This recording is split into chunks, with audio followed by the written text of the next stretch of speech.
జాగ్రత్త జాగ్రత్త అనే మాట చాలాసార్లు రాయించాడు దేవుడు.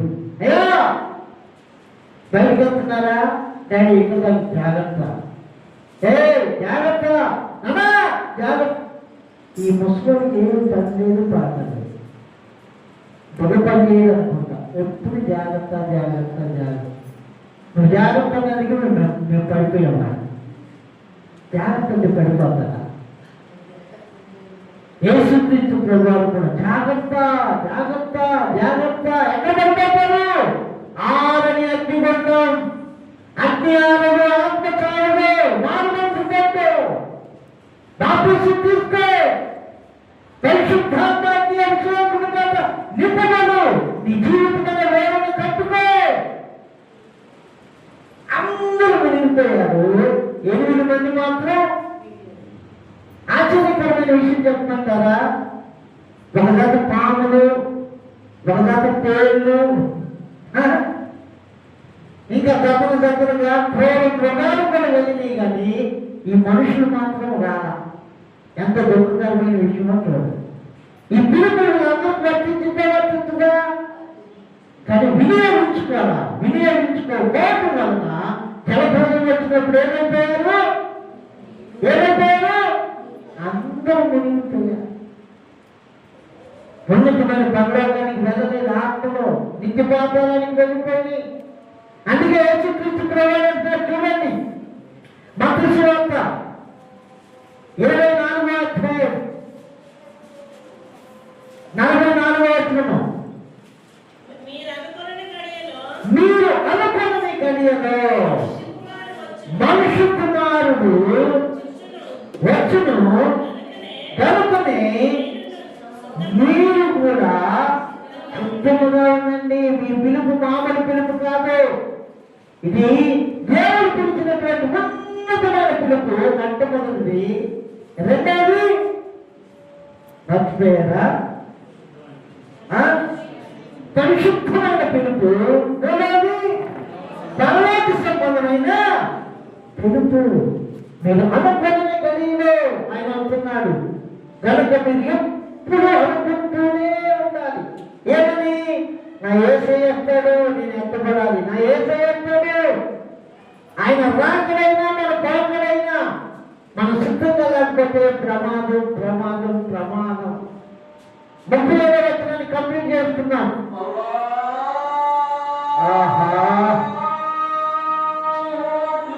24:37 మత్తయి సువార్త.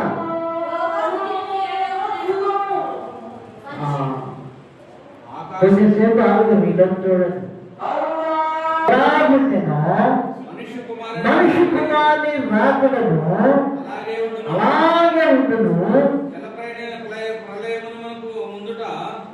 ముందటి దినములలో తినుచు త్రాగుచు పెళ్లి చేసుకుంటూ జలప్రలయము వచ్చి అందరినీ కొట్టుకొని పోయే వరకు ఎరుగకపోయింది. అలాగనే అద్భుతం. ఈ పిలుపుని వాళ్ళందరూ కూడా వినుంటారు, కానీ కాపాడుకోవాలి. అందరూ ఏమైపోయారు? అందరూ కొందరా? అందరూ పట్టుకొని పోయారు. రక్షింపబడింది ఎంతమంది? అందరూ కొందరా? అందరే. అందుకే దేవునికి కావాల్సింది క్వాలిటీ కావాలి, క్వాలిటీ భక్తి కావాలి, క్వాంటిటీ కాదు. క్వాలిటీ భక్తి చేయగలగాలి, అప్పుడే రక్షణ కలుగుతుంది. అందుకే ఇక్కడ చూడండి, 25:10 ఫైనల్ చేస్తున్నాం మనం. అదే మత్తయి సువార్త 25:10. వారు కొనబోతుండగా నా వైపు చూడండి. ఇప్పుడు పెళ్లి బస్సు వచ్చేసింది, వారం రోజుల నుండి ప్రకటన చేస్తున్నారు. ఎవరు ముఖ్యమంత్రి గారికి సంబంధించిన పెళ్లి పలానా రోజు ఆదివారం 5 గంటలకి బస్సు వచ్చిందంట అని వారం రోజుల ముందు ఈ బస్సు వస్తుంది. దాన్ని చూసి బట్టల షాప్కి వెళ్తే ఎట్లా ఉంది చెప్పండి? బట్టలు కొనుక్కోవడానికి ఆయన వచ్చేసాడు ఆల్రెడీ.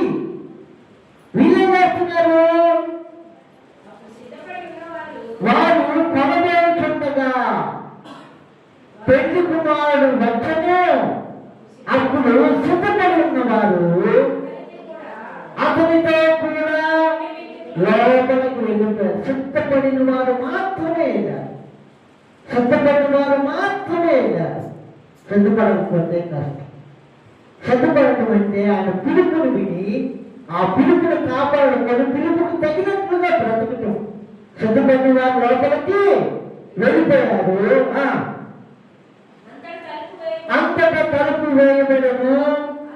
ఆ తరువాత తక్కిన కన్యకలు వచ్చి, అయ్యా అయ్యా మాకు తలుపు తీయమని అడుగగా అతడు నిశ్చయముగా చెప్తున్నాడు, మీరెవరో నాకు తెలియదు, మీరెవరో నాకు ఎందుకు తెలియదు? ఆయనే కదా మనల్ని అందరం చేసింది, కలుగు చేసింది ఆయనే కదా మనందరం చేసింది. ఆయన ఎరుగునన్నట్లుగా మనం బ్రతుకుంది కనుక ఆయన కూడా మీరెవరో నాకు తెలియదు. కింద మంచి మాట్లాడారు చూడండి. ఆ దినమైనను గడి అయినను మీకు తెలియదు కనుక మెలకుగా ఉండండి, మెలకుగా ఉండండి. మరి నిత్యనరకానికి వెళ్తే ఎవరు మనం కాపాడేది అక్కడ నుండి? అందుకే ఆయన ప్రాణం పెట్టి ఈ సత్యాన్ని నీకు నాకు తెలియజేయడానికి నకాలను నిర్ణయించుకున్నాడు. ఆయన శరీరం అంతా నాగసాలుగా తిన్నబడింది, సొగసైన స్వరూపమైన లేదు. ఆఖరి రథువు కాచాడైన నీ కొరకు నా కొరకు ఆ పిలుపుని ఏర్పాటుని నిత్యం చేసుకుంటూ జాగ్రత్త మానవ పిలుపు కాదు ఇది. దేవుడు ఉన్నతమైన పిలుపునకు కలిగిన బహుమానం. ఆ బహుమానమే నిత్యరాజ్యం.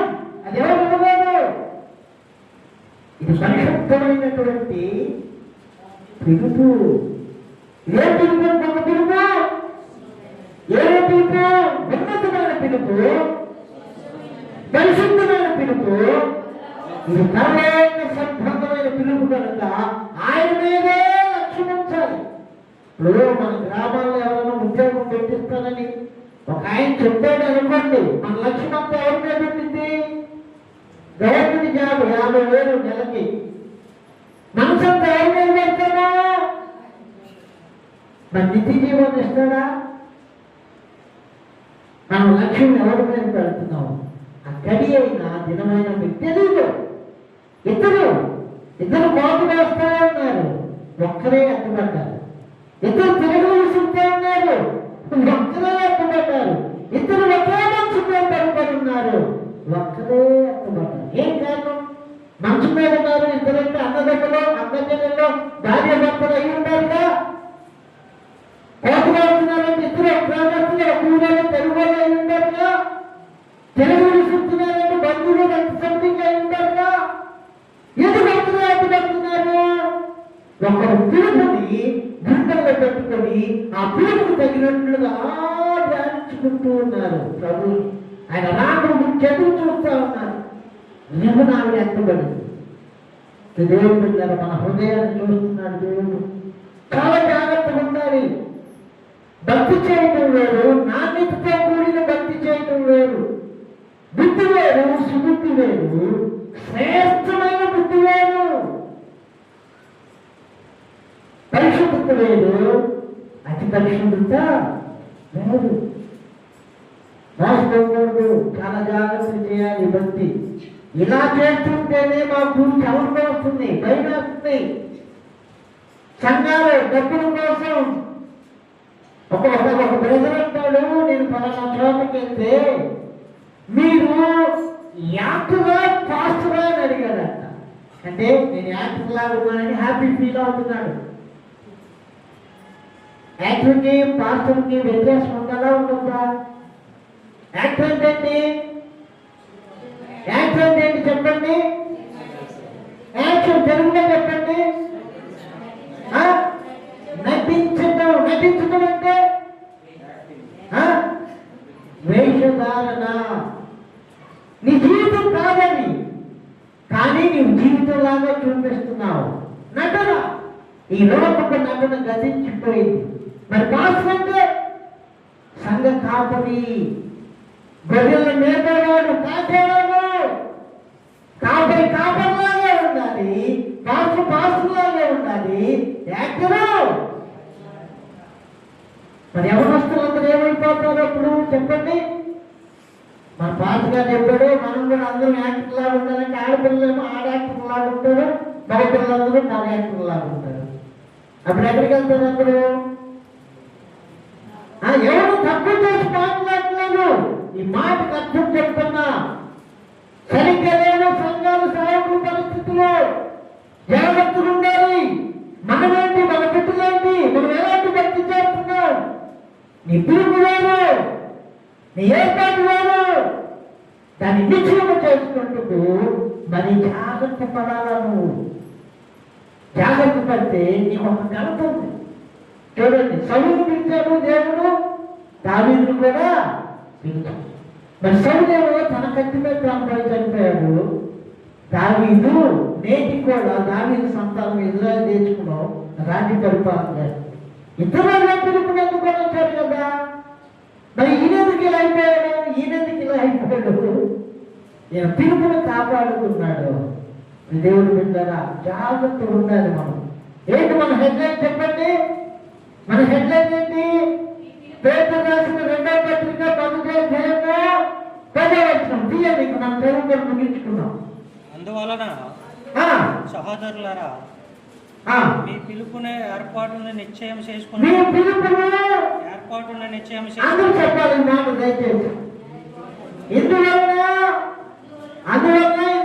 అందువలన సహోదరులారా, మీ పిలుపును ఏర్పాటును నిశ్చయం చేసుకున్నటకు మరి జాగ్రత్త పడండి. మీ పిలుపు ఏంటి? ఎక్కడ నుండి పిలిచాడు? ఒక చిన్న మాట తెలియజేసి ముగించేస్తా. అదే పేతురు రాసిన 1వ పత్రిక 2వ అధ్యాయము 9వ వచనం. అయితే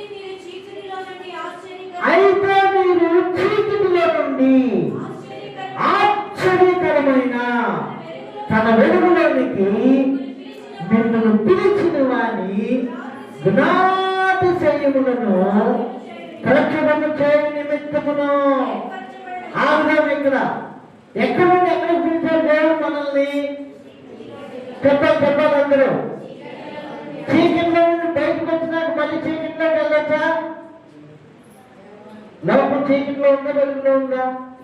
లోకం మొత్తం లోక విధానాల్లో మనం ఉంటున్నామంటే అప్పుడు చీకట్లో ఉన్నట్లా, వెలుగులో ఉంటున్నట్లా గమనించాలి. చీకటిలో నుండి మామూలు వెలుగు కాదు, ఆశ్చర్యకరమైన వెలుగు. ఆ వెలుగు ఆయనే. ఎందుకు పిలిచాడు? చెప్పండి, ఎందుకు పిలిచాడు? ఆయన గుణాతిశయములను ప్రచురణ చేయాలి. అంటే క్రియ ద్వారా, మాట ద్వారా. దేవుని యొక్క గుణాన్ని ప్రచురణ చేయడం 2 విధానాలు. ఒకటి జీవిత విధానము, రెండోది మాట ద్వారా. ఆయన గుణాతిశయాన్ని లోకానికి తెలియచేయాలి మనం. అందుకు మనల్ని చీకటి అంటే మరణములో నుండి జీవకు వెలుగులోకి పిలిచాడు ఆయన. ఆయన గుణాతిశయమును మనం ప్రచురణ చేయడం నిమిత్తము మీరు ఏర్పరచబడిన మానవులు కాదు. మనమేమి? మీరు ఏర్పరచబడిన వంశమును, రాజులైన యాజక సమూహమును, పరిశుద్ధ జనమును, దేవుని సొత్తు. మనము దేవుని సొత్తు. ఆయన సొత్తు మనం. దేవుడు ఎంత గొప్పవాడంటే నీ కొరకు, నా కొరకు, నీ నిమిత్తం, నా నిమిత్తం ఈ భూమి శపించబడితే దీన్ని చక్కలాగా తగలబెట్టి మహిమ కలిగిన రాజ్యాన్ని నిర్మిస్తున్నాడు. ఈ లోకం కన్నా నీకన్నా ఈ లోకం ఆయనకి ఎక్కువ కాదు. నీవు ఆయన సొత్తు. అయితే ఆ పిలుపుకు తగినట్టుగా మనం బ్రతకాలిగా. అలా బ్రతకపోతే కష్టం. ఆయన తప్పుతుంది రాబడి ఆయన హృదయంలో నచ్చుకున్నాడు. మనం మారట్లేదు. వయసు పైబడుతుంది, నాడు మనసు లేదు. వయసు పైబడుతుంది, నాటుసం లేదు. వయసు పైబడుతుంది, పరిశుద్ధాత్మ నింపుదల లేదు. అసలు దేవునికి మనకు సంబంధమే లేదు. నన్ను యొక్క చరిత్రను చూసి దేవుడు హృదయంలో నచ్చుకొని బాధపడ్డాడు. అందుకేనా మనం చేసిన దేవుడు? చెప్పండి, అందుకేనా ఆయన బాధపడటానికేనా? సంతోషపెట్టడానికా? ఒక సంగతి గుర్తుపెట్టుకోవాలి, సీరియస్గా చెప్తున్నా నేను. ఎవరైతే దేవుడిని గాయపరుస్తున్నారో ఆయన పడినటువంటి ఆ పెయిన్ ఖచ్చితంగా టేస్ట్ చేస్తాడు, చూపిస్తాడు. ఎందుకు అంటే ఆ బాధ తెలిస్తేనే ఒక పశ్చాత్తాపం. అది నీకు రాకుండా ఉండాలంటే ముందుగానే మారు మనసు. దేవుని పరిశుద్ధనామమునకు మహిమ కలుగును గాక. చెప్పి చెప్పి చెప్పి ఇంకేం చేస్తున్నాడు? బుద్ధి కలిగిన కన్యకలు బుద్ధి కలిగిన కలుపు వేయడానికి వీళ్ళైతే ఎక్కడికి వెళ్తారు? కొత్త సినిమాకి వెళ్తారా? సంక్రాంతి పూరికి వెళ్తారా? ఎక్కడికి వెళ్తారు? బుద్ధి లేని వాళ్ళు ఐదుగురు అజ్ఞానము వీళ్ళు కూడా దేవుడు సొత్తే, కానీ వినియోగించుకోరా పిలుపుని. దేవుడు కదా లోపల చదువుతున్నాం మనం, చాలా జాగ్రత్తగా ఉండాలి. పేరు రాసిన 2వ పత్రిక 1వ అధ్యాయము 10-11 వచ్చినారు. ఫైనల్ అయిపోయింది. అందువల్ల సహోదరులారా, నీ పిలుపును ఏర్పాటును నిశ్చయం చేసుకుంటూ మరీ జాగ్రత్త పడుతుంది. 11వ వచనం ఇంపార్టెంట్. ఇది జాగ్రత్త చేసుకుంటే మీరు ఇంటికి చేయవారైతే ఎప్పుడూ పెట్టలేరు. ఎందుకు పెట్టలేరంటే మీ కాన్సన్ట్రేషన్ మొత్తం కూడా పరలోకం మీద, పరలోకాన్ని కలుగు చేసే దేవుడి మీద ఉంది కనుక మీరు ఎప్పుడూ పెట్టలేరు. అలాగున మన ప్రభువును రక్షకుడైన యేసుక్రీస్తు యొక్క ఏం రాజ్యమో అందరూ చెప్పండి, ఏం రాజ్యమో? నిత్య రాజ్యము. ఇది అసలు మనం దేవుని నమ్ముకోవడానికి ప్రాముఖ్యమైన కారణం ఏంటి? నిత్య రాజ్యము కోసమే. లేకపోతే 330 కోట్ల మంది దేవుడిని నమ్మబడిన వారు ఉంది. అందరికీ దేవునికి యేసుక్రీస్తు ప్రభువుకు ఉన్న వ్యత్యాసం ఏంటి అంటే ఈయన నిత్య జీవాన్ని ఇచ్చేవాడు. మనిషి పాపము నుండి, పాపం వల్ల వచ్చే నిత్య మరణం నుండి విడిపించి నిత్య రాజ్యానికి తీసుకొని వెళ్ళే ఒకే ఒక్కడే యేసుక్రీస్తు ప్రభువు. అందుకే ఈయన నమ్ముకున్నాం మనం. నిత్య రాజ్యంలో ప్రవేశం మీకు సంతృప్తిగా అనుగ్రహించబడను. దేవుడి పరిశుద్ధ నామమునకు మహిమ కలుగును గాక. ఈ పిలుపెట్టి నిన్ను పిలిచాడు, నన్ను పిలిచాడు. ఎక్కడ పిలిచాడు? చీకటిలో నుండి, మరణంలో నుండి, మన పాపముల చేతను, అపరాధముల చేతను మనం చచ్చిన వారు అయినప్పుడు క్రీస్తు యుక్తకాలమందు భక్తిహీనుల కొరకు చనిపోయాడు. దేవుడు కరుణాసత్వముడై ఉండి ఆయన తన మహాప్రేమ చేత క్రీస్తులో మనకు బ్రతుకునిచ్చాడు. కాపాడుకోవాలి. నిత్య రాజ్యంలో మనకు ప్రవేశం ఉంది. అందుకే పౌలు గారు అంటారు, బ్రతుకున్న క్రీస్తే చావైతే. ఒకే ఒక్క మాట తిమోతికి రాసిన 2వ పత్రిక 4:7, ఒకే ఒక్క మాట పైన మంచి పోరాటమును పోరాడితిని. పిలుపుని కాపాడుకోవడానికి మంచి పోరాటమును పోరాడితిని.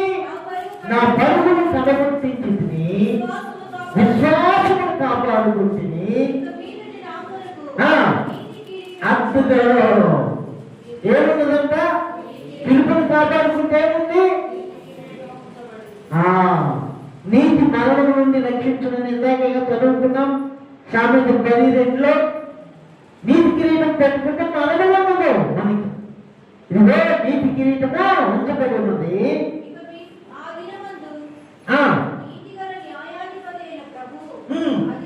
అది నాకు మాత్రమే కాక తిమోతికి రాస్తున్నాడు. అయ్యా అది నాకే కాదు, మీకు కూడా వర్తిస్తుంది. అది నాకు మాత్రమే కాక తన ప్రత్యక్షతను అపేక్షించిన వారందరికీ అద్భుతం. నీతి కిరీటం, నిత్య రాజ్యంలో ప్రవేశం. ఎవరికి? పిలుపుని ఏర్పాటుని నిశ్చయం చేసుకుంటే ఎవరు జాగ్రత్తగా ఏముందండి లోకంలో? 40, 45, 50, 60, 70 సంవత్సరాలు వచ్చినా నిన్నగా అన్నట్లే ఉంది. మళ్ళీ 70 సంవత్సరాలు ఒకవేళ బ్రతికిన 120 సంవత్సరాలు ఇంతే. ఏముండదు, ఏమి లేదు. లోకంలో ఉన్నదంతా శరీరాశ, నేత్రాశ, జీవితం. నీ దృష్టిని మళ్లించడానికి పదవులు, డబ్బులు, శరీరాశ, ఇవన్నీ అయితే నేను ప్రక్కకు తీసుకున్నాను. వద్దు వద్దు, మాకు అద్భుతమైన పిలుపు, దేవుడు ఉన్నతమైన పిలుపు, ఇంకోటి పరలోక సంబంధమైన పిలుపు, మూడవది పరిశుద్ధమైన పిలుపు. దేవుడే నిన్ను నన్ను పిలిచాయంటే మామూలు విషయమా? మరి దేవుడు పిలిచినప్పుడు ఇంకెలా మనం సిద్ధపడాలి? చాలా సీరియస్గా తీసుకోవాలి. కళ్ళు మూసుకొని ప్రార్థన చేసుకుందాం. దేవుడి ఘనమైన వాక్కులు మన అంతరంగాల్లో స్థిరపరిచి భద్రపరిచి నెరవేర్చును గాక. చేసుకో, ప్రార్థన చేసుకో, ప్రార్థన చేసుకో. స్తుతి స్తుతి. అయ్యా దర్శించండి, దర్శించండి, దర్శించండి. ఒక్కొక్క బిడ్డను, నీ కుమార్తెలను కుమారులను దర్శించండి. యేసయ్య శిలువలో కాల్చిన రక్త ధారణైనా ఒక్కొక్కరి పైన ప్రోక్షించండి. మీ మాటల చేత ఒక్కొక్క హృదయం నాయన బండల్లాంటి హృదయాలను గద్దలు చేయండి. నా తండ్రి, మీ కనికరం చూపించండి అయ్యా. నీ బిడ్డల దుస్తులు దొంగలించుకున్నట్లుగా ఆశ్చర్యాత్మక రీతిగా నాయన మీరు చేయబెట్టి విజయ పదవిలో నడిపించండి నాయన. జాగ్రత్త పడుకు నాయన, కనికరం చూపించండి తండ్రి. చేయండమ్మా, చేయండి, ప్రార్థన చేసుకోండి. జీవాధిపతి మహామహిమ కలిగిన మా గొప్ప తండ్రి, మీరు బోధించిన మీ మాటలు మా గుండెల్లో నీరు కట్టి ఫలించండి అయ్యా. దిక్కులేక మా పాపంలో అపరాధంలో చచ్చిన మమ్మల్ని బ్రతికించి ఉన్నతమైన పిలుపుతో పిలిచిన గొప్ప దేవుడు అయ్యా. అయ్యా నాయన, పరలోక సంబంధమైన పిలుపుతో పిలిచిన దేవుడు, పరిశుద్ధమైన పిలుపుతో పిలిచిన దేవుడు నా తండ్రి. అయ్యా మా పిలుపును అయ్యా ఏర్పాటును నిశ్చయం చేసుకునే కృపను మాకు దయచేయండి. ఆ జాగ్రత్తను దయచేయండి అయ్యా. నిత్యరాజ్యంలో ప్రవేశించుటకు సమృద్ధి కలుగుతున్నటువంటి అనుగ్రహమును మాకు దయచేయండి. బిడ్డల కుటుంబాలను మీరు దృష్టించండి అయ్యా. మీ కనికరం చూపించండి అయ్యా. అయ్యా మార్పులు కలిగించి పరిపూర్ణతలోనికి నడిపించండి. బోధించిన ప్రతి మాటను గుండెల్లో నీరు కట్టి ఫలింపచేసి నిత్యరాజ్య వారసులుగా ఒక్కొక్కరిని సిద్ధపరచండి. ఏ ఏ ప్రభువులతో నీ బిడ్డలు వచ్చాడనైనా సమస్త కొరతలు నాగరైన ఏసునామమున నిర్మూలపరచండి. సర్వ సమృద్ధిగా నాయన నీ బిడ్డలను దీవించండి. సాక్షులుగా నిలబడి తండ్రి, మమ్మల్ని మీ కృప కలిగిన హస్తాలను సమర్పించుకుంటూ నాగరైన యేసుక్రీస్తు ప్రభువారి పరిశుద్ధ నామములో ఈ ప్రార్థనా వందనాలు సమర్పిస్తున్నాను తండ్రి. ఆమేన్, ఆమేన్.